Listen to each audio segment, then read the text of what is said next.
Nos quedan un par de reuniones. Esta dedicada al constitucionalismo popular y después la próxima, que va a ser una reunión especial que había pensado muy especialmente para la gente de la cátedra, pero que digamos, aliento a todos los que quieran venir en la medida que puedan y quieran, que va a ser el martes que viene, pero a la 1 en el Salón Rojo, a la 1, ¿no?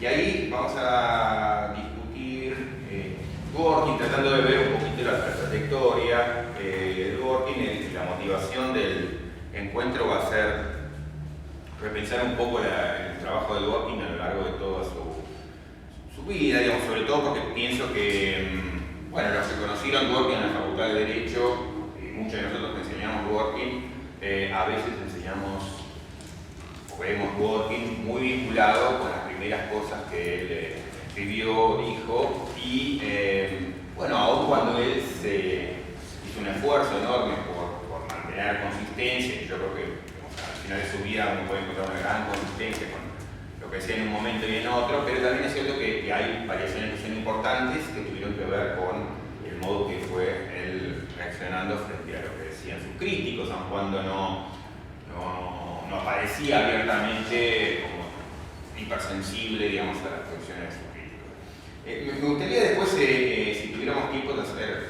alguna sesión más, que no está programada todavía, pero al calor de algunos debates que estamos haciendo en estos días, desde la semana pasada, y va a haber varios en esta, sobre el trabajo de Nino, o sea, hacer algo similar sobre el trabajo de Nino, digamos, Silvina sé que también va desde la cátedra a tratar de hacer algo como puesta al día en relación con el trabajo de Hart. A mí me interesaba, digamos, si fuera posible ver esto de ver un poco la revisión de los trabajos de Nino y ver la actualidad de los trabajos de Nino, y digamos, dado que él murió hace 20 años, que este año se cumplen los 20 años, ver qué quedó pendiente de esa agenda o qué cosas de lo que él dijo puede decirse hoy o puede repensarse hoy o qué mereceríamos decir a la luz de aquellas preocupaciones. Y la sesión de hoy va a estar dedicada a un tema que nos ha visitado varias veces en el seminario, que es el de constitucionalismo popular, a partir de un texto que por un lado es de un par de autores, Robert Postig y Basinger, que son autores centrales en la corta tradición del constitucionalismo popular, pero que al mismo tiempo tiene una posición particular dentro del grupo de gente que estaba trabajando sobre el constitucionalismo popular. De hecho, este es un trabajo que nosotros vemos para la sesión de hoy de revisión crítica, digamos, al mismo tiempo revisión amable, pero crítica al fin, de los textos de Larry Kramer, particularmente de un texto de Larry Kramer, pero que muestra que el constitucionalismo popular agrupa a una serie de gente que tiene al mismo tiempo una visión crítica sobre los modos en que se piensa el derecho en los Estados Unidos, también una visión relativamente común sobre el valor de recuperar un lugar más preponderante para la ciudadanía en la construcción del derecho, pero al mismo tiempo a través de posiciones que son disidentes entre sí o que manifiestan matices importantes entre ellos. Entonces, aquí vamos a ver sobre todo un diálogo entre los textos de Post, Siegel y Kramer, pero también, digamos, vamos a hacer alguna alusión en lo posible al trabajo de Mark Tashner, al trabajo de Barry Friedman, que también son otros autores que a veces se asocian con este movimiento. Quería hacer lo siguiente: primero, poner un poquito la discusión en el contexto en el que apareció de la discusión norteamericana, la discusión doctrinaria, ver un poco eso, el diálogo interno con esta corriente, y luego dedicarme a pensar un poquito sobre el constitucionalismo popular en América Latina, en parte porque no es el propósito de recuperar constitucionalismo popular dogmáticamente o acríticamente para América Latina, como si los problemas a los que nos estuviéramos refiriendo, que tuviéramos interés en resolver, fueran los mismos. Y también en parte en homenaje a un libro que editaron hace poco dos amigos, Roberto Miembro y Micaela Alterio, que se llama justamente Constitucionalismo Popular en Latinoamérica. Está prologado por Tashnet, yo también hago un prefacio al libro. Y que bueno, trata de bajar a América Latina las discusiones, o sea que vamos a ver hasta qué punto eso podría ser posible o hasta qué punto uno podría continuar esas discusiones de otro modo. Pero esto primero, un intento de poner en contexto la discusión. Bueno, una manera de empezar sería la siguiente, yo tengo ahí mis apuntes, digamos. La idea de que ha habido en la discusión académica, doctrinaria norteamericana, un ida y vuelta muy fuerte relacionado con el papel que juega y que debe jugar el Poder Judicial en la interpretación de la Constitución y los modos en que el Poder Judicial tiene que intervenir en esa discusión. Y hay como algunas oleadas muy fuertes, reconocibles. Una muy importante que aparece en los años 60 y que tiene que ver con lo que fue la Corte Warren. Warren era un político republicano conservador que cuando llega a la Corte en diálogo, discusión con sus colegas, ¿no?, se va transformando. Es un fenómeno más bien extraño, que han ocurrido más de una vez en nuestra Corte norteamericana. Muchos jueces han aparecido digamos, como identificados con una cierta banderita, terminado creando una jurisprudencia de color contrario, bastante contrario. Warren es uno de los casos más notables, que marca la historia norteamericana con casos hiperimportantes y para muchos de ustedes muy conocidos, archiconocidos, digamos, como Brown versus Board of Education, en el caso digamos, integración racial forzada o empujada judicialmente desde la Corte. Es como el caso paradigmático, pero tiene que ver con una serie de casos vinculados con derechos de los prisioneros, vinculados con derechos procesales, vinculados con sistemas electorales que parecían sesgados para minorías raciales, o sea, muy en particular relacionado con los derechos de minorías raciales, pero bueno, fue una puerta abierta muy importante que estuvo a punto de extenderse, como una vez contaba Sunstein, a cuestiones que tienen que ver con derechos sociales, una visión social más fuerte, digamos, que la Corte Warren hizo algunas insinuaciones interesantes al respecto, pero no llegó a desarrollar. Pero, en todo caso, el punto es que la Corte Warren provocó una revolución dentro del derecho norteamericano, porque fue un poder judicial muy activista, pero al mismo tiempo activista de modo muy progresista. Hoy también, en un sentido, aunque la Corte diga lo contrario, la Corte norteamericana es muy activista, pero en un sentido conservador. Punto que no es menor, dado que muy habitualmente asociamos activismo con progresismo jurídico, ¿no? El activismo puede ser de distinto tipo. Pero bueno, el caso es que la Corte Warren fue una Corte muy activa y al mismo tiempo muy preocupada por los derechos, sobre todo de minorías postergadas, en particular las minorías raciales. Esa aparición, digamos, más o menos súbita de la Corte Suprema, obviamente fue objeto de mucha reflexión, de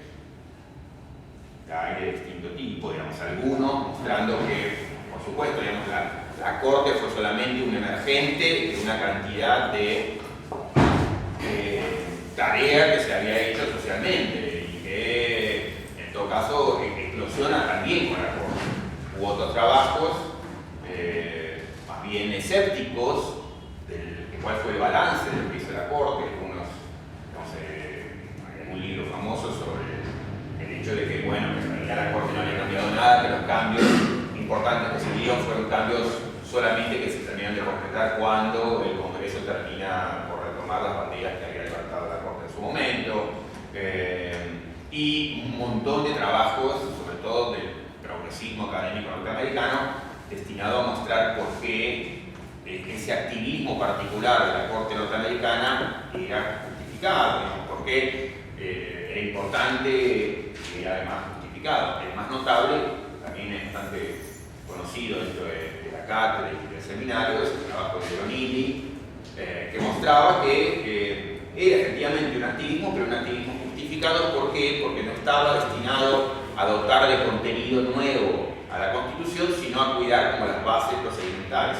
un poco la idea de impedir que algún jugador fuera sacado de la cancha arbitrariamente, digamos, ¿no? Entonces, la idea un poco de Illy era esto de todos los jugadores tienen que jugar el juego y hay algunos jugadores que están siendo retirados arbitrariamente, típicamente la minoría negra, digamos, a la cual se le hace más difícil competir electoralmente o ganar las bancas, digamos, que sus votos explican o apoyan, y se les impide esto, ser jugadores en igual nivel que todos los demás. Entonces, un poco esa idea de aquí la Corte no está dando significado nuevo a la Constitución, poniéndole carne a la Constitución, sino que simplemente lo que se está tratando es que el sistema de toma de decisiones creado por la Constitución pueda funcionar bien. Si está funcionando mal, porque hay algún jugador que ha sido desplazado. Ese es un poco el razonamiento de Illy, que es, yo creo que una de las justificaciones, tal vez para mí la más interesante, que se hizo de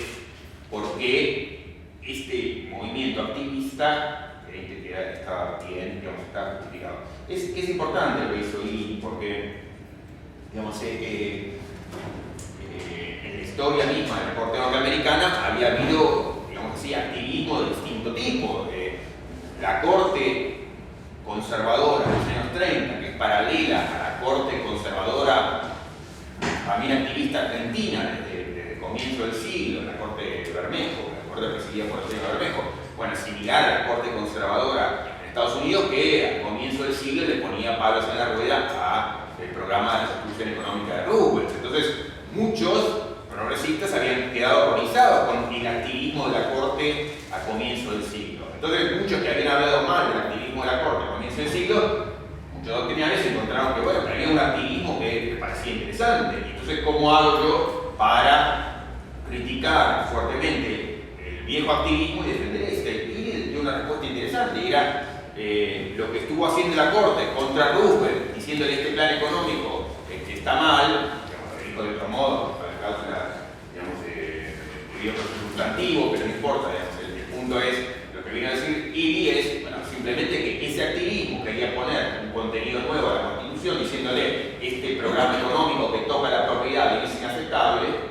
En cambio, este activismo de los años 60 es un activismo procedimental, lo que hace es cuidar que la gente pueda seguir decidiendo. Digamos, el otro le quería poner un contenido, no, lo que hace es decir, custodiamos las reglas del juego, es un tipo de activismo distinto y justificado.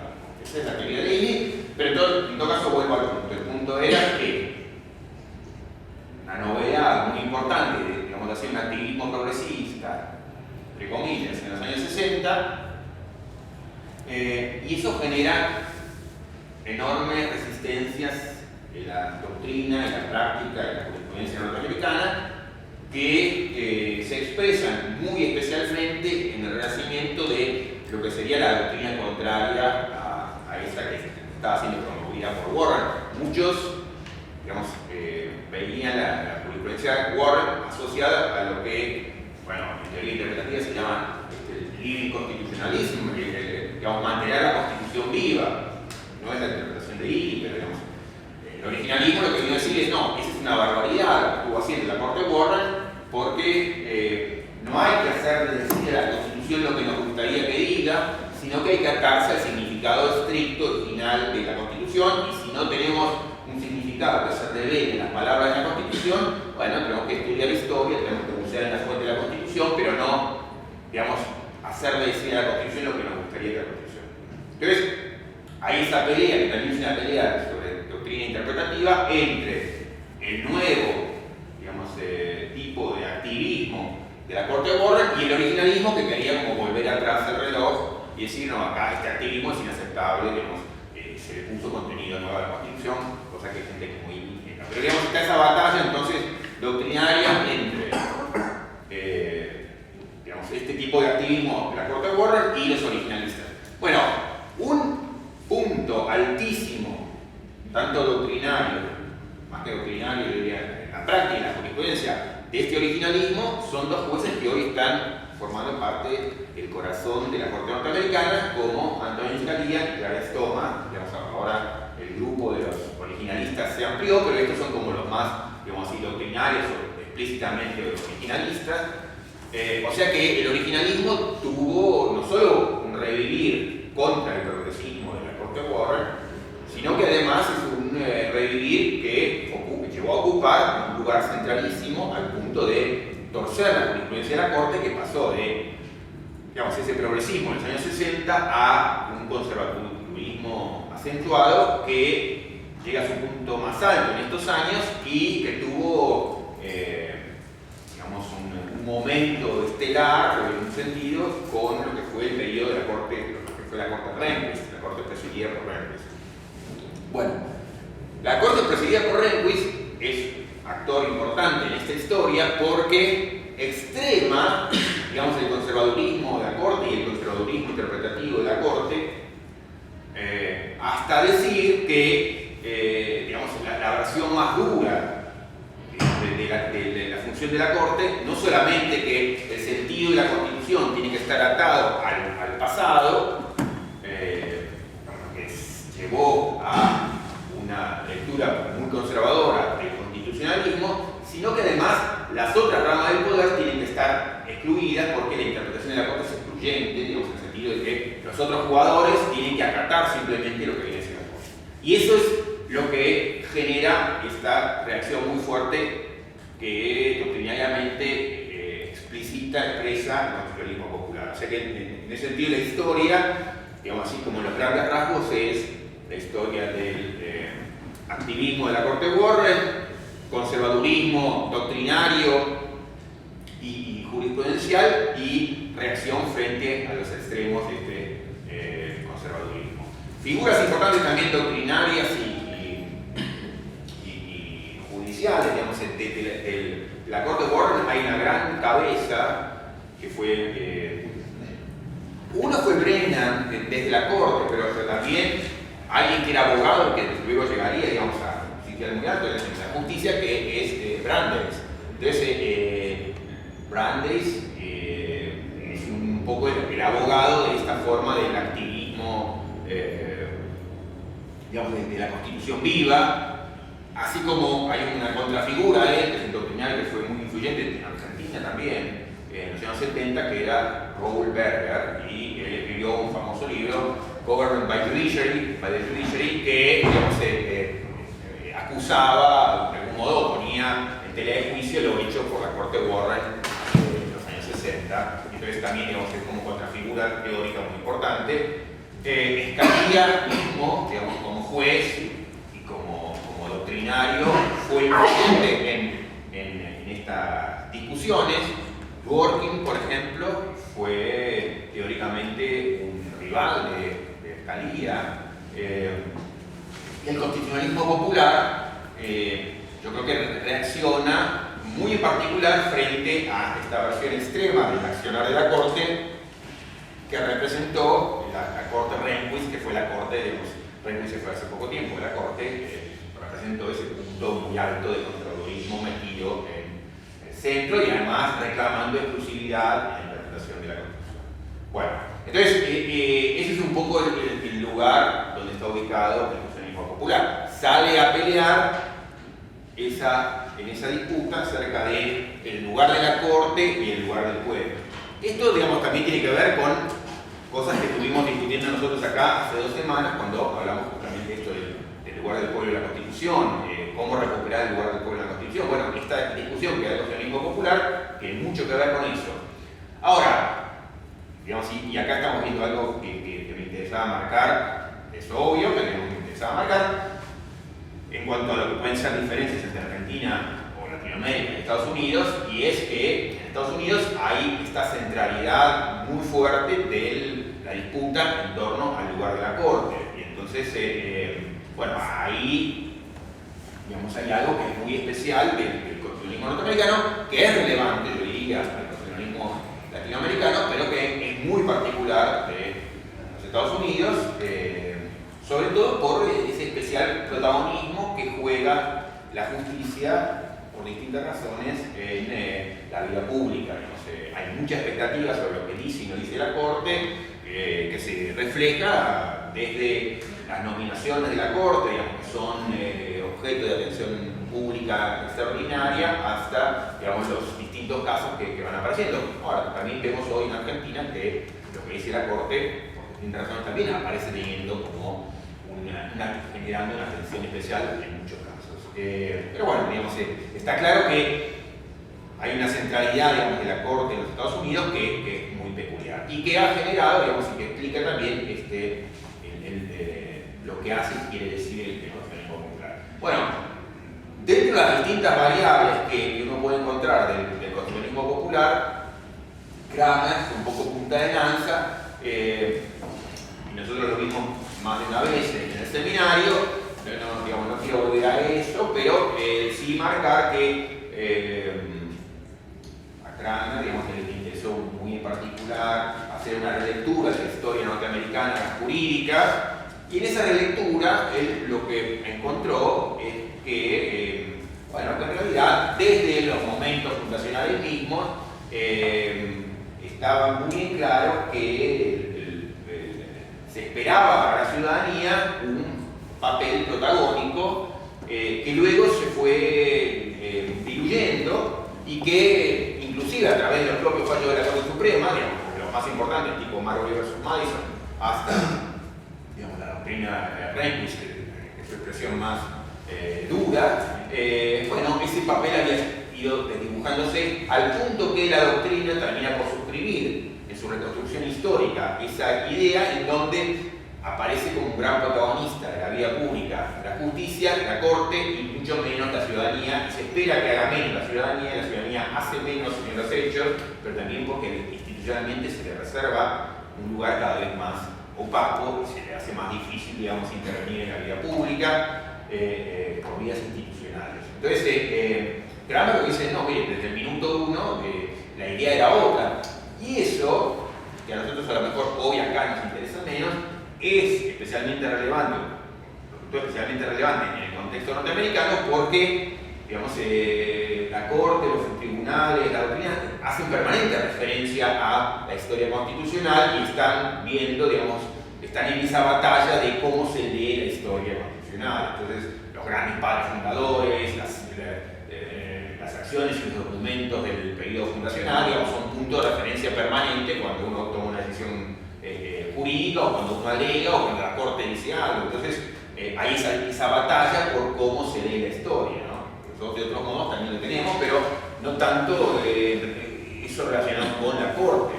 Pero bueno, digamos, entonces Kramer salió a disputar esa pelea, sobre todo en este libro, digamos, sobre el lugar de people themselves, digamos, sobre el pueblo por sí mismo. Entonces, ahí es un libro sobre todo de reconstrucción histórica. La historia es otra. Pero ese mensaje, la historia es otra, viene muy cargado, primero porque está peleando el terreno que es un terreno muy caliente en el debate jurídico norteamericano, pero además porque tiene una posición que digamos, nadie había suscrito tan abiertamente como él, que tiene que ver con esta centralidad. Entonces, lo de él es por un lado descriptivo y al mismo tiempo normativo. Esto era así, el pueblo se esperaba que tuviera y tenía en su primer momento un lugar más destacado en la vida pública y en la interpretación constitucional, y hoy eso se ha ido perdiendo. En ese sentido, bueno, descriptivo y normativo, por decir, esto debe ser así, ¿no? No solamente es esto era así, sino además hay un valor en que sea así, es valioso que sea así. No, y recuperaba la idea esta de también a veces vimos en el seminario, que era la lectura que se llama a veces departamentalista de la interpretación constitucional, y esto es que los distintos departamentos, las distintas ramas de gobierno tienen deben tener un papel equivalente en la interpretación y discusión constitucional. Esto, digamos, esta lectura departamentalista, es una lectura que también Fossi sigue discute porque ellos no están tan contentos con esa lecturas que hace Kramer. Kramer es, no sé, vamos a decir así, como un poco más a la izquierda dentro del movimiento del corriolismo popular. ¿No? Kramer es de los que más reivindica esta idea, y era una idea, digamos, que era una idea jeffersoniana. Digamos, Jefferson es el presidente que, entre comillas, padece Marbury versus Madison. Cuando aparece Marbury versus Madison, Madison era su secretario de Estado y Jefferson estaba muy preocupado porque, digamos, Adams había dejado nombrado una serie de jueces, se los habían metido a él como una bomba de tiempo, y entonces en su fallo Marshall termina dando la razón al gobierno de Jefferson en un punto a través, digamos, de la disputa que había iniciado Madison, en la que había intervenido Madison, contra este juez que quería que le confirmaran su nombramiento, que era Marbury, pero de algún modo le da por ganada la batalla, pero por perdida la guerra a Jefferson, porque Marbury versus Madison instala la idea de este papel central de los jueces en la interpretación constitucional frente y sobre las otras ramas de poder, y eso es lo que Jefferson ve enseguida y no quiere, y dice, no, mire, empieza a defender esto que se va a llamar una lectura testamentalista. Yo tengo el mismo derecho de leer la Constitución, de interpretarla, que los jueces, entonces que no me vengan a decir que yo me tengo que someter a esa lectura de acá para adelante, porque eso no lo dice la Constitución, y por el contrario, la idea es que todas las ramas del gobierno están en igualdad de situación. Bueno, la jurisprudencia Rehnquist, que les decía, digamos, esta jurisprudencia más actual de los años 90, es como la máxima contracara de la lectura departamentalista que hacía Jefferson, que era como una voz más democrática en su momento, que empujó esta lectura más democrática, y por lo tanto, digamos, también empezó a partir de ahí, sobre todo, a hacer textos, a escribir Jefferson, digamos, mucho más agresivamente contra el Poder Judicial. En Jefferson hay un montón de textos muy hostiles al judicial.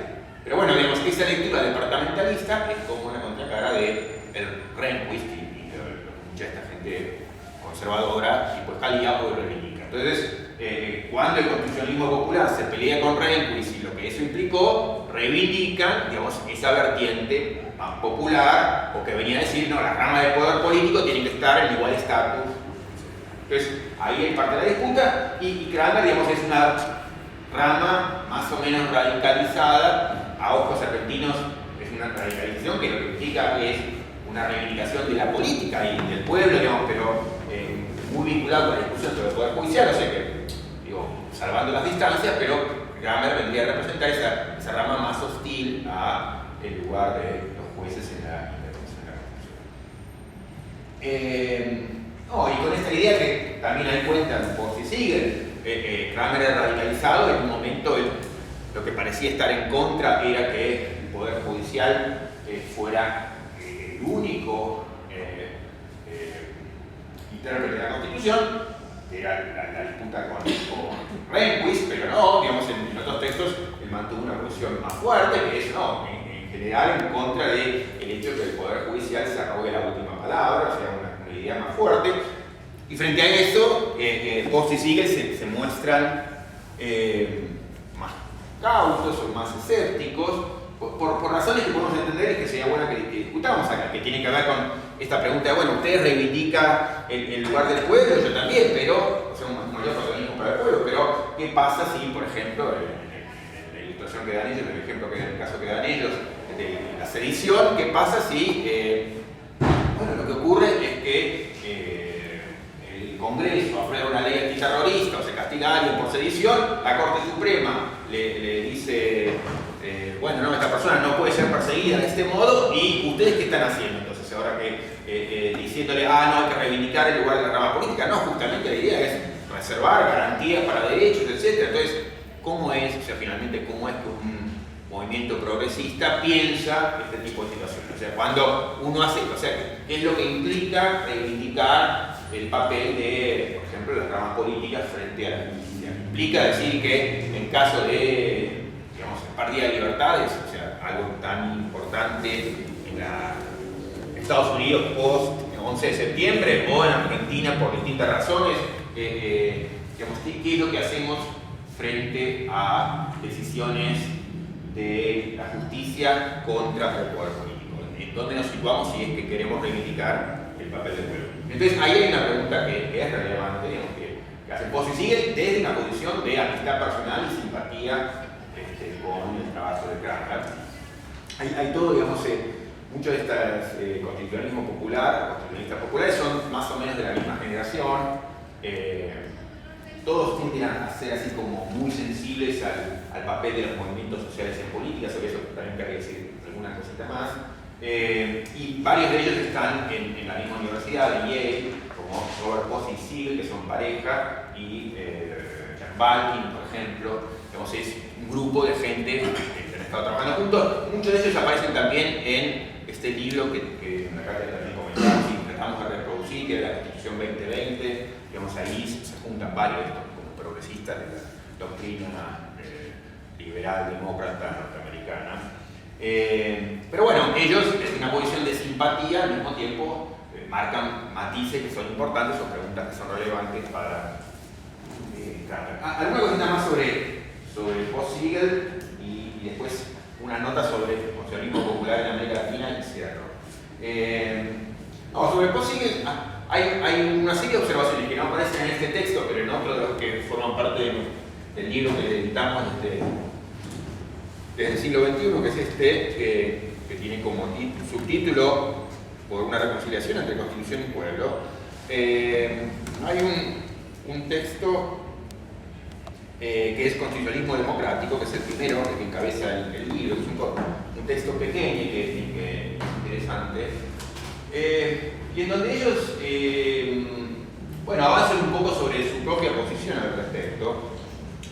Que por un lado, digamos, no es crítica como es crítica de Kramer frente al control judicial, pero ellos tienen una sensibilidad muy similar a la de Kramer en esto que les decía. Digamos, por un lado, reconocer que, sobre todo desde Rehnquist, la Corte pasó a pretender un lugar excluyente que es inaceptable, y por otro lado también esta sensibilidad especial sobre la relación pueblo-justicia y el papel de los movimientos sociales en la construcción del derecho. Yo creo, y esta cuestión generacional que yo les decía, digamos, que tiene que ver con lo que los liberals, los demócratas, los progresistas, doctrinarios jurídicos norteamericanos estuvieron reconociendo en estos últimos años. Digamos, hay algunos hechos, uno muy importante empujado por movimientos sociales y ejemplificado de modo más notable por el movimiento feminista. Yo creo que están muy marcados por eso, así como me parece a mí la generación un poquito anterior, como la de Owen Fisk, está muy marcado su doctrina por Brown vs. Board of Education y la Corte Warren.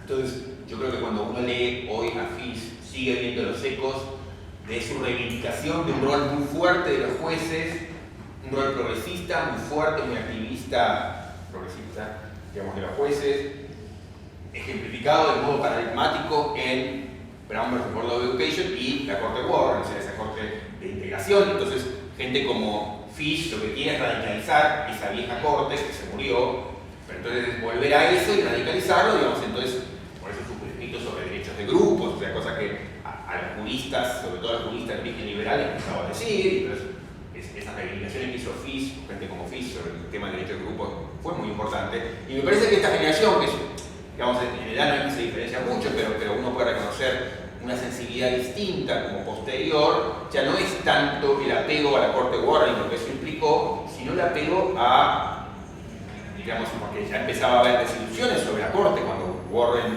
digamos, la Corte Warren pierde centralidad. Entonces, así mismo la Corte empieza a conservaturizarse y esta gente, con esas sensibilidades más bien progresistas, digamos, sobre el derecho, lo que empieza a ver es que hay movimientos sociales por fuera, digamos, del mundo del derecho, que impugnan el derecho y cuestionan, digamos, las doctrinas dominantes, y entonces empiezan a jugar un papel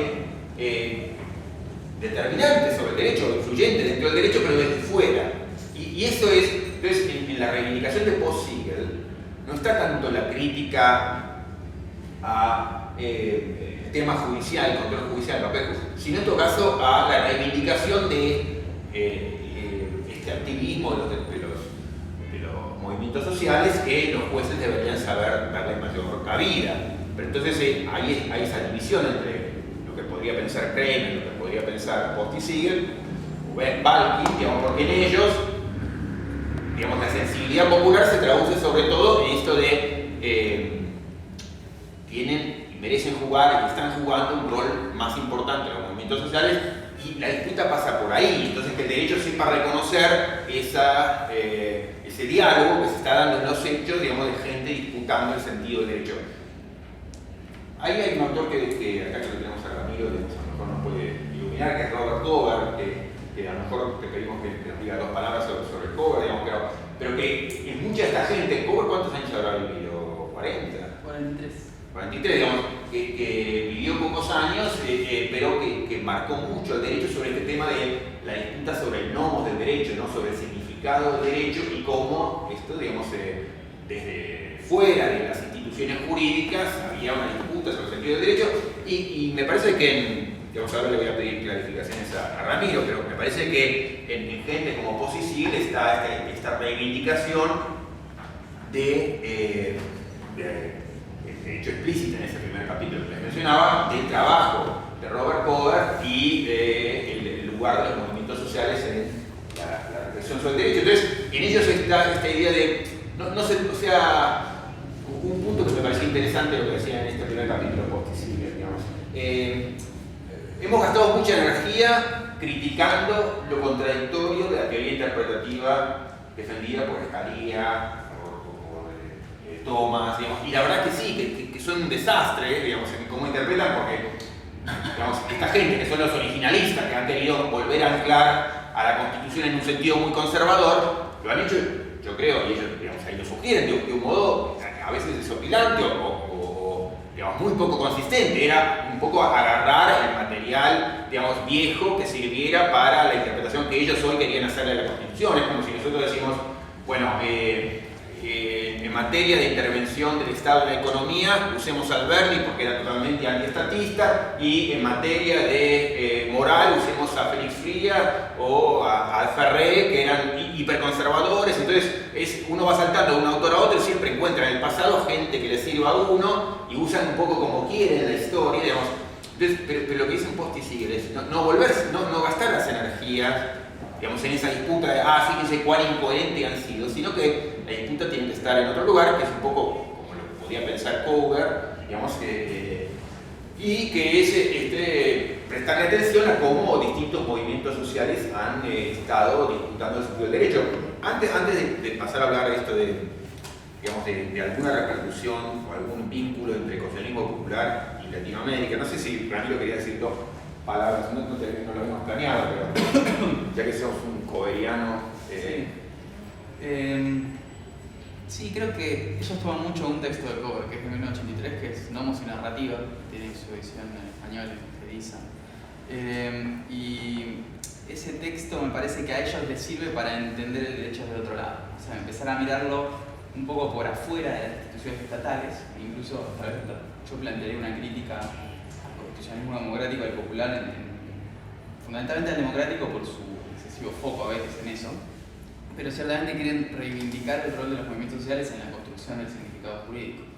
Entonces van tomando, y principalmente Siegel me parece que lo hace mucho en sus textos, van tomando distintas experiencias del movimiento feminista a favor del aborto, la reacción que tuvo el fallo Roe en los movimientos conservadores, el movimiento por la tenencia de las armas, para ver cómo esos movimientos sociales van impactando de alguna forma en el derecho. Y creo que en esos trabajos fundamentalmente empíricos se construye algunos de los fundamentos teóricos del constitucionalismo democrático. Bueno, esto, digamos, que sirva esta reunión también como reivindicación de un autor que está muy perdido, aún en la Academia Norteamericana, mucho más en la Argentina, donde se le ha prestado muy poca atención, aun cuando hay una traducción de texto más relevante tal vez. Pero Robert Cover, digamos, como alguien que puso una mirada distinta, menos institucionalista, menos judicialista, digamos, del derecho, ¿no? Entonces, como para tener anotado una persona interesante a la hora de pensar críticamente el derecho. Dos líneas sobre constitucionalismo popular Latinoamérica. Yo creo que desde su nacimiento, el constitucionalismo occidental, el anglosajón, que llega a América Latina, digamos que el constitucionalismo de raíz norteamericana, que está anclado en la idea de los frenos y contrapesos, desde casi su nacimiento empieza a sufrir algunos impactos muy fuertes en la práctica. Uno es el que acabamos de ver, que acabamos de mencionar en los Estados Unidos, que es cómo se le agranda un brazo, ¿no? Como brazo de tenista al constitucionalismo, que es el Poder Judicial, y cómo pasa a ocupar cada vez más un lugar muy central, autoarrogándose la última palabra y, digamos, renquis, excluyente además, o sea, acá que nadie se meta, esto es solamente terreno mío.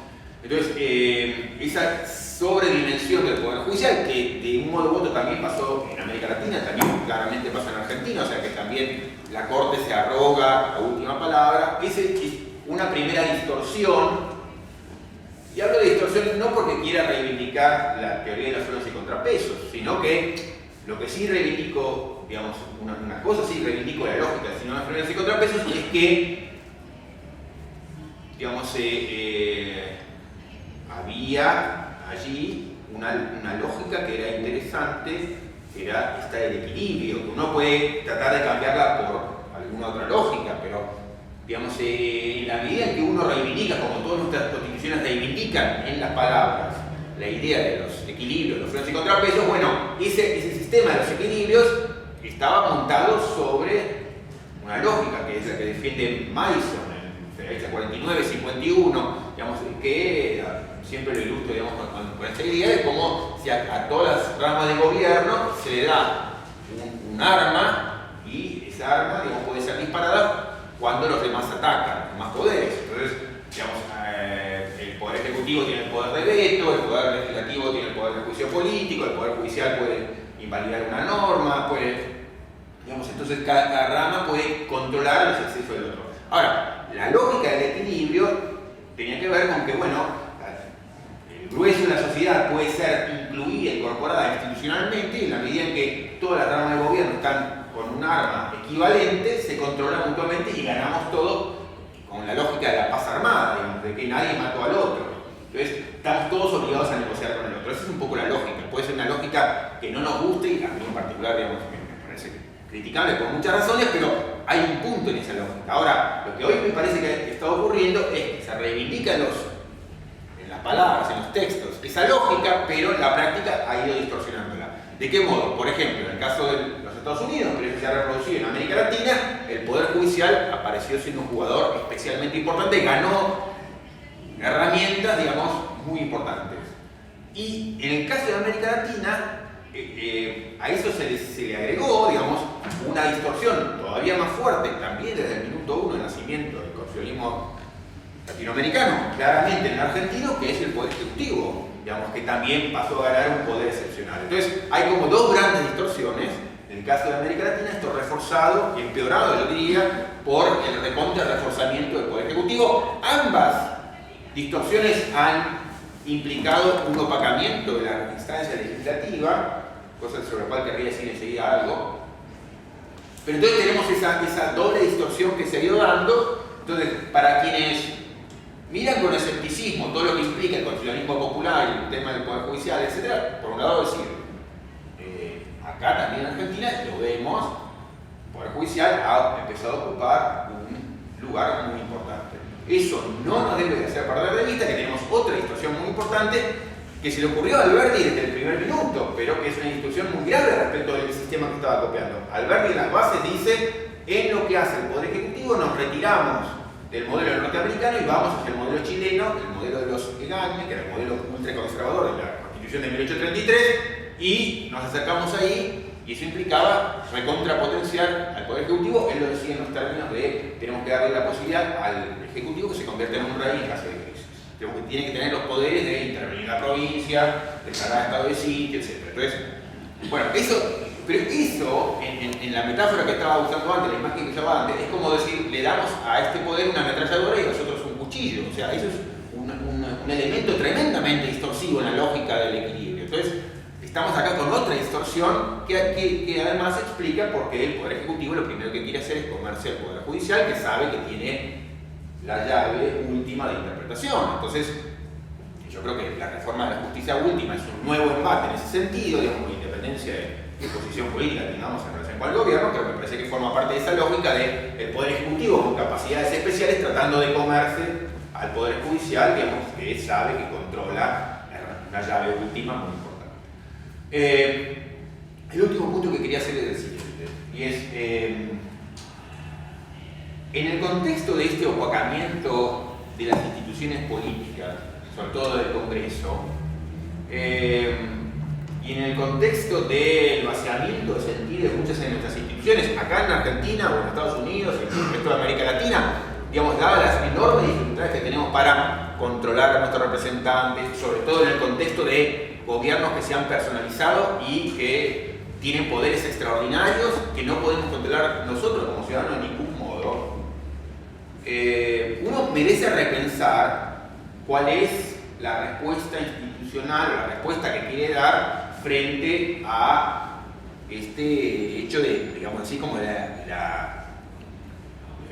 digamos, las distorsiones que ha ido sufriendo nuestro sistema institucional, porque, por ejemplo, digamos, una respuesta que digamos, yo trataba de discutir un poquito de esto en el texto anterior de Constitución y Pueblo, que es todas las soluciones del estilo, digamos, reivindicación del Parlamento, del Congreso, frente a la justicia, en un sentido, digamos, que esa es una vertiente de lo que dice Kramer, o es una vertiente de lo que dice alguien como Waldron, digamos, cuando escribe un libro para se llama The Dignity of Legislation, la dignidad de la legislación, reivindicar al Congreso frente a, digamos, el desmerecimiento, el ninguneo que recibe de parte de las otras instituciones. Entonces, hay algo importante, progresista, digamos, popular en esta reivindicación del Congreso, por ejemplo. Pero, digamos, también a la luz de esas son instituciones que han quedado tan opacadas y tan desvinculadas del ciudadano común que no necesariamente la reivindicación de una de las ramas políticas es igual o es equivalente en algún sentido relevante a una reivindicación del pueblo.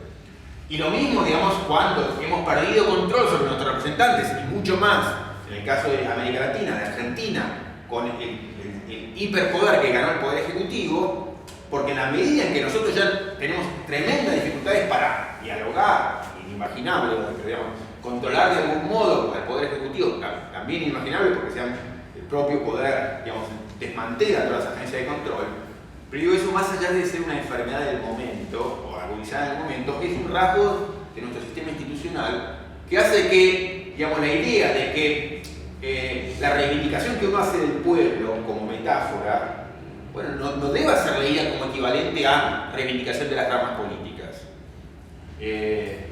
Yo creo que mucha de la discusión que hubo alrededor de la reforma judicial pasaba por acá. Digamos, el hecho de, si yo le doy más poder a mis representantes para que intervengan sobre la justicia, bueno, esto no debe ser leído en clave de constitucionalismo, porque estoy haciendo constitucionalismo popular, estoy ganando más lugar para el pueblo. No, ¿qué tiene que ver esto con un pueblo?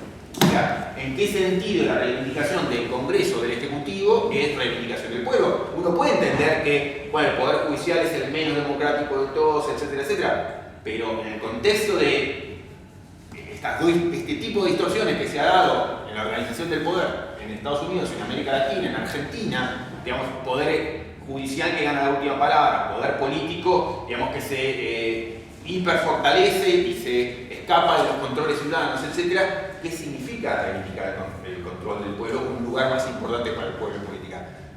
No por casualidad, en la discusión política contemporánea se ha querido leer este, digamos, intento de Poder Ejecutivo de intervenir sobre el Poder Judicial, se lo ha querido presentar como una forma de que el pueblo vuelva a ganar lugar frente a la justicia. Y se lo ha querido leer en clave de la discusión contramayoritaria, etcétera, cosa que a los que veníamos en la discusión contramayoritaria hace tiempo era bastante enervante, porque, digamos, no tiene nada que ver con lo que uno había querido decir. Uno reivindicaba otra cosa, que es lo que uno podría decir en la mejor interpretación de Kramer o de Tashner. Digamos, uno, digamos, hacerle ganar más lugar al Parlamento, al Congreso, bueno, está bien, tiene sentido, digamos, pero no nos confundamos, no nos confundan, digamos. O sea, la reivindicación del pueblo es otra cosa, sobre todo a la luz del tipo de distorsiones y pérdida de controles que ha ido caracterizando, digamos, la vida pública, política en los últimos tiempos. Entonces, ese es un poco lo que quería hacer, entonces situar históricamente la discusión sobre constitucionalismo popular, algunas de las ramas internas, digamos, de qué cosas están debatiendo entre ellos y, digamos, cómo pensar desde Latinoamérica esa discusión y sobre todo la reivindicación que está en el fondo, que es la reivindicación de lo que habíamos visto hace un par de semanas, un lugar más importante para el pueblo en la discusión y elaboración constitucional, etc. Entonces, esa sería como mi presentación, así que abrimos el foro. Sí, a ver, a mí me interesa mucho cómo pega la discusión del constitucionalismo latinoamericano. A mí también me parece siempre ya muy remanida esta, digamos, dicotomía entre ideal de autogobierno y supremacía judicial. Con lo cual parece que es inevitable la supremacía judicial si uno se compromete con ciertos contenidos de derechos constitucionales. O sea, digamos, la voluntad popular no puede decidir hoy, digamos, que no va a existir, digamos, igualdad entre hombre y mujer. Porque, evidentemente, en algún lugar vamos a encontrar un fundamento para decir, no, esto, digamos, está al margen de la voluntad popular. Entonces me parece que tenemos que volver a pensar qué le vamos a llamar constitucionalismo popular, porque evidentemente coincido con lo último de que hoy por hoy en América Latina es hasta, no sé si peligroso, pero que confunde llamar constitucionalismo popular, porque parece que esto de devolverle al pueblo, digamos, la última palabra, nos remite primero qué vamos a entender por pueblo, porque en realidad siempre estamos enfrentados a la insuficiencia de la representación o a los límites de la representación. Pero como no tenemos, digamos, como una comunidad jurídica pequeña donde uno pueda imaginar democracia directa, bueno, tenemos que lidiar contra eso. Entonces, ¿qué vamos a considerar que es pueblo? Y si uno va a redefinir en todo caso el constitucionalismo popular, pensando justamente en el rol que tienen los movimientos sociales en la construcción del derecho. Yo estoy pensando que la Corte puede decir algún día denegar la personalidad jurídica a la chana, pero, digamos, con el paso del tiempo, digamos, hay movilizaciones que finalmente consiguen, digamos, la promulgación de una ley de matrimonio igualitario. Esto lleva mucho más tiempo, es un proceso más largo, pero en todo caso tendríamos que entender que esto es, digamos, el constitucionalismo popular genuino. Y esto, digamos, es la pregunta. ¿Y cómo vamos a volver, digamos, a conceptualizar, pensar pueblo en esta siempre, digamos, dicotomía entre pueblo versus última palabra, digamos? No, a ver, yo sigo escuchando, pero sobre eso entiendo que sí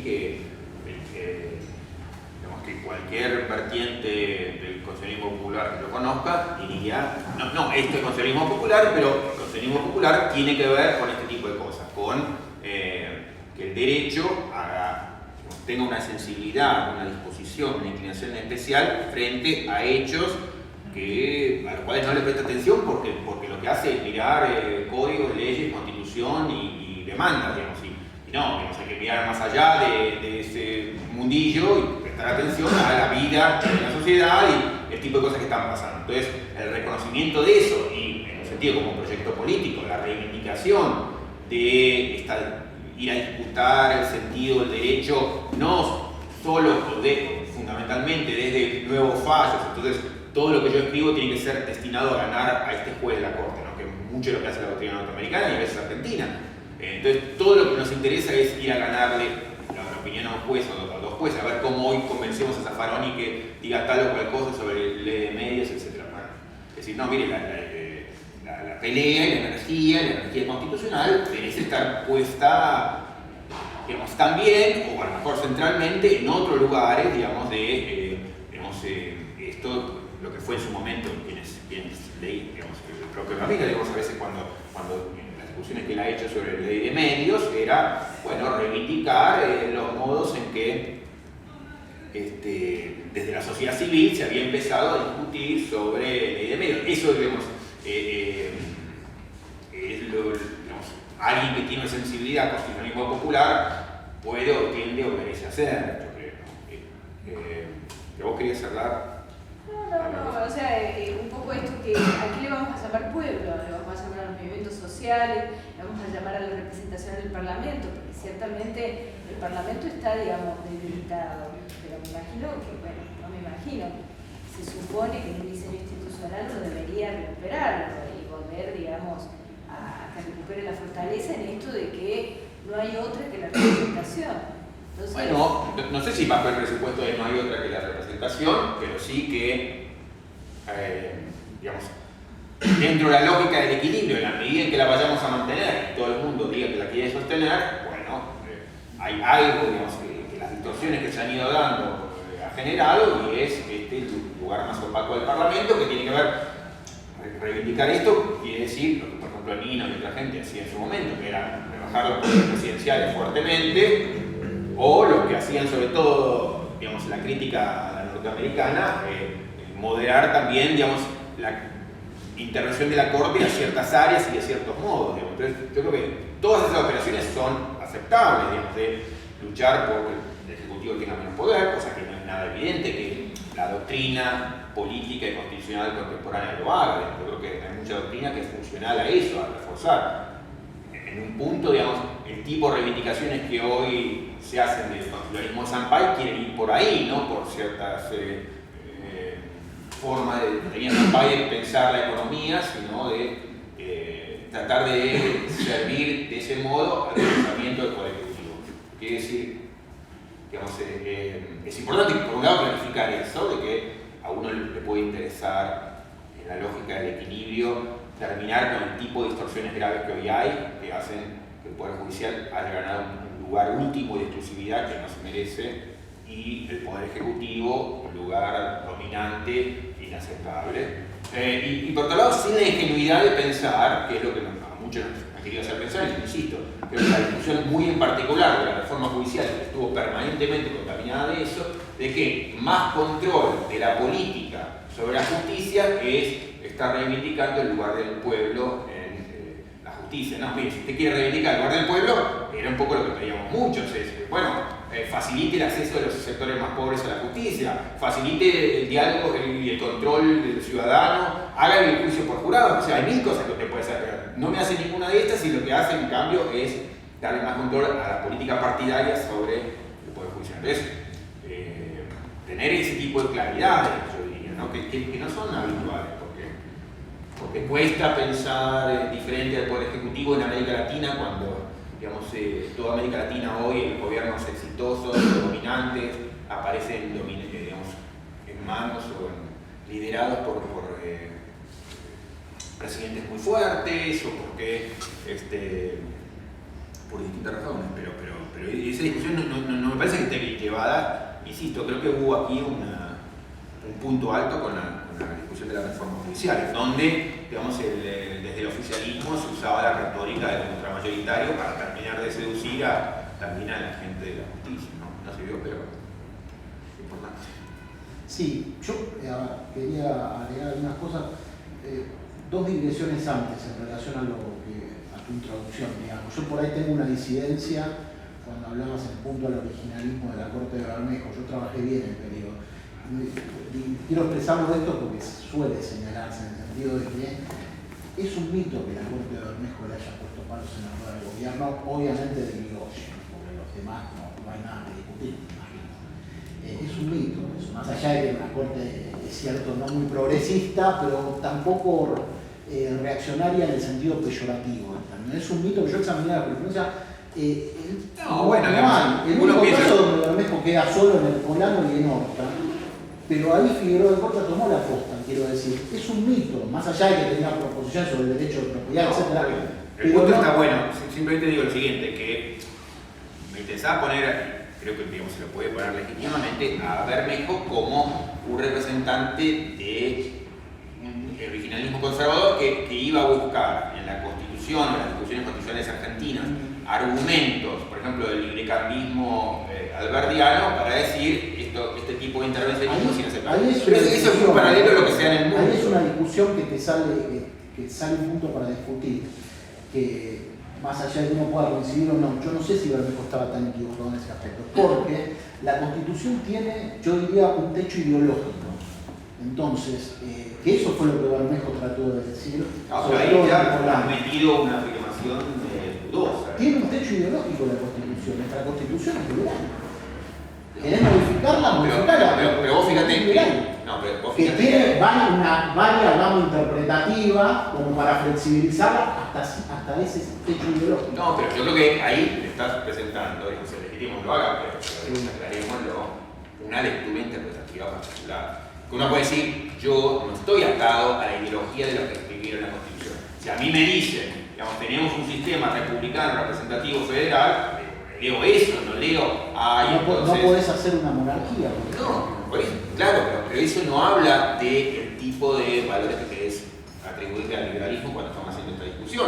Uno puede decir, por el contrario, la Constitución argentina, del tipo de modificaciones que ha sufrido, digamos, tiene un componente social, democrático, participativo, digamos, consumidores, acciones afirmativas, plebiscitos, que de ningún modo casan con lo que era en su momento originario el liberalismo bolivariano. Por eso digo, vos ahí estás presentando que es lo que hace una interpretación particular. Está bien, pero yo ahí no creo, más allá de que evidentemente con la reforma, sobre todo con la del 94, creo que ha habido un tamiz, pero no creo que se haya borrado el núcleo duro en ese aspecto. No, ahora, si me decís, por una cuestión de honestidad intelectual te lo digo también, si me decís la del 49 no hay nada que discutir, me parece, en ese aspecto, pero entonces, ese es el punto, me parece. No, pero ahí está parte de la batalla, digamos, de la disputa, que es, yo para hacer una interpretación adecuada de la Constitución del 94, tengo que perseguir los escritos que hacía Alfonsín y Gilavera y Rodolfo Barra, o lo que uno dice, no, yo soy en todo caso suscriptor del texto que quedó ahí, no tengo que ir a rastrear, y si alguien encuentra un escrito de Barra que dice tal cosa, es lo mismo que cuando uno hace... Está bien, pero en el caso de Bermejo, no lo hacía por una cuestión que, creo yo, solamente de trabajo jurídico, sino que él ponía eso por una convicción ideológica también. No vamos a negar que fuese una ideología, obviamente, pero en relación a... Pero pueden tener religión también. ¿Cómo? Pueden participar también de una religión, pero lo que uno les dice, les exige, es deje todo lo que pueda de lado, o sea, porque si usted me argumenta en nombre de su religión, digamos, yo entiendo que usted tenga religión, pero otra cosa es que usted quiera meter en la interpretación esa religión. Entiendo el punto, pero en el caso ese, para cerrar esta digresión, no era la religión de Bermejo, era indudable que era la religión que profesó la Constitución en ese momento. No es un dato menor. Es la religión de disputa. No, pero en ese momento había una disputa que es, por eso la retomaba, porque es muy paralela a la que se da en Estados Unidos. Sí, pero digo, terminamos la digresión, pero entre libre inconstitucionalismo y originalismo. O sea, lo mismo que a nivel más sofisticado, más trabajado en Estados Unidos, pasaba acá. Después lo de también, en torno a los orígenes del constitucionalismo popular, por ahí también podríamos ubicar, aunque no hubiera un trabajo doctrinario, en la corte de Roosevelt, la que él logró nombrar a partir de Van de Banter, en el 43, pero yo me acuerdo siempre un discurso de Roosevelt, cuando la corte le dictaba todo, un discurso radial que dio en 1937, donde justificaba el plan para aumentar la corte, diciendo hay que salvar a la constitución de la corte y a la corte de ella misma, decía. Bueno, fíjate que es bastante paralelo al tipo de cosas que dicen vos siguen en el texto, digamos, cuando distinguen entre, o sea, de qué cosas nosotros somos adherentes o servidores del constitucionalismo, no de la opinión jurídica del Estado. Bueno, pero ahí eso por un lado. Después, en torno al constitucionalismo popular, yo he leído el libro de Kramer a propósito de un trabajo que yo hice sobre el constitucionalismo popular en la Academia de Derecho.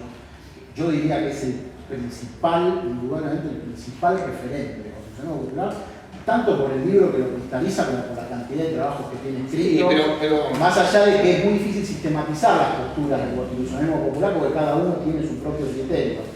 Pero yo diría que es el principal referente de eso. Ahora, el libro de Kramer me parece, yo te diría, para hacerlo lo más diplomáticamente posible, muy bueno como una obra de ciencia ficción, cuando habla del revisionismo histórico, que a mi modo de ver, y eso se lo criticó y se lo observó bien Lawrence Tribe, la mayoría de las cosas que dice no tienen respaldo, digamos. Son, a propósito de lo que vos me decías, que ahí sí yo coincido que diría lo mismo, una particular interpretación que él hace de los hechos históricos que no tienen, me parece, respaldo, si vos lo comparás sobre todo con el federalismo. No, está bien, pero en el peor de los casos, yo no coincido, yo tiendo a coincidir con la lectura histórica que hace Kleiber, pero no importa, digamos, aún si uno podría poner entre paréntesis eso y decir, o sea, mantener la pregunta sobre cuál es el lugar que el pueblo tiene que tener en la Constitución y qué es lo que ha pasado, etc. Entonces, con independencia de cómo se resuelva la disputa histórica. Uno puede decir, aún si no pasó, es dos cositas chiquitas sobre Kleiber. Una, el libro de Kleiber está traducido, lo veía recién acá en el librería del centro. Sí, está de Marcial Pons, digamos, la librería del centro está expuesto, es carísimo, como Marcial Pons, Leía Tataschner, digamos, te disputaría, él se atribuye acá en el mismo prefacio, soy uno de los fundadores de la teoría y tal vez sea como la... Para mí es que más lo ha trabajado en profundidad, pero fíjate, déjame hacerte esta cita del libro. Última cosa que haría algunas manos. Durante más de 2 siglos, cada reafirmación del constitucionalismo popular ha sido precedida por los esfuerzos para restaurar o ampliar la autoridad judicial. En cada caso, los jueces finalmente fueron demasiado lejos, tratando de controlar los asuntos en el corazón de la política contemporánea y precipitando una confrontación con los poderes políticos que llamaron a los estadounidenses a decidir una vez más si los jueces deben tener mucho que decir sobre sus vidas. Por sobre todo, el constitucionalismo popular significa insistir que la Corte Suprema es nuestro sirviente y no nuestro amo. Un sirviente cuya seriedad y conocimiento merece mucho respeto, pero que se supone en última instancia para reflejar nuestros juicios acerca de lo que significa la Constitución y no a la inversa. La Corte Suprema no es la máxima autoridad en la tierra del derecho constitucional, somos nosotros. Y a partir de eso te dice, la Suprema Corte ha hecho esta apropiación, se refiere al monopolio judicial de la interpretación constitucional, por poder. La pregunta es, ¿vamos a dejar que se salgan con la suya? ¿Qué es lo que hicieron las generaciones anteriores?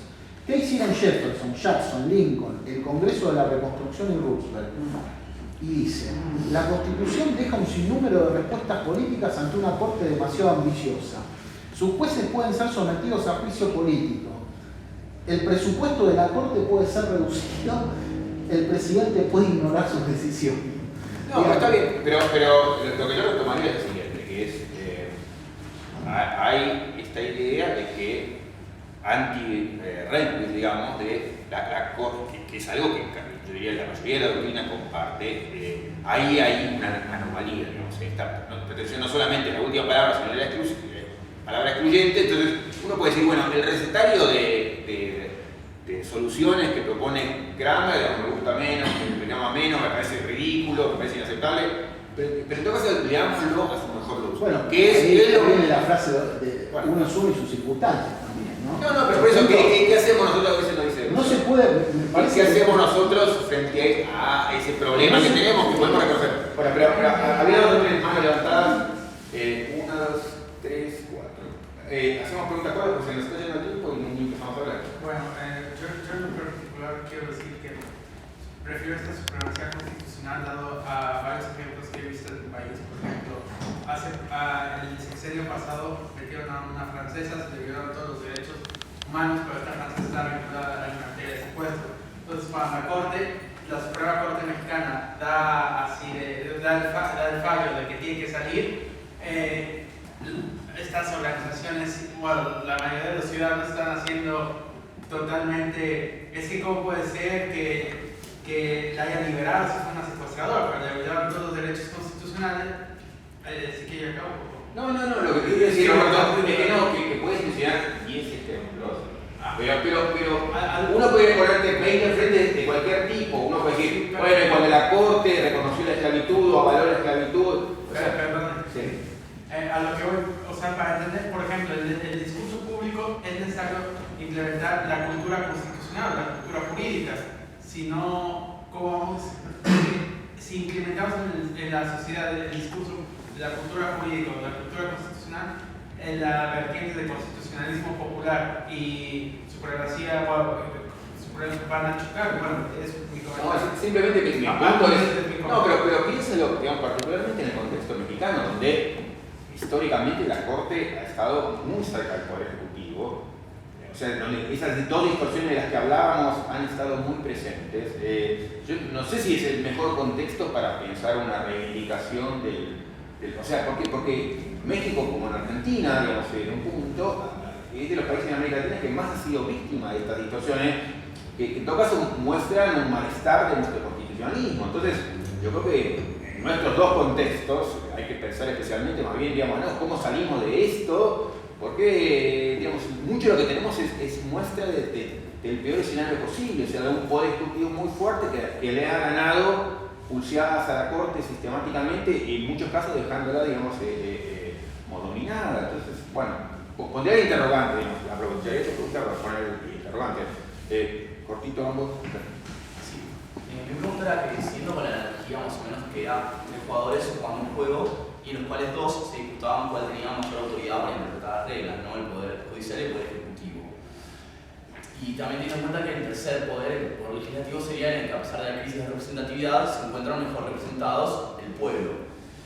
¿Qué pasaría? ¿No sería acaso una solución, una alternativa, en vez de que el poder legislativo, que se vio, como bien se dijo, apartado de este juego, que pasó a ser una pulseada, por sí, estábamos observando, ¿qué pasaría si el poder legislativo cambiara las reglas de este juego? Pues es el único de los tres poderes que puede, o sea, no sería una solución dejar de pelear por que se dejan de pelear quien interpreta la Constitución y el poder legislativo toma el arma más grande que tiene el juego.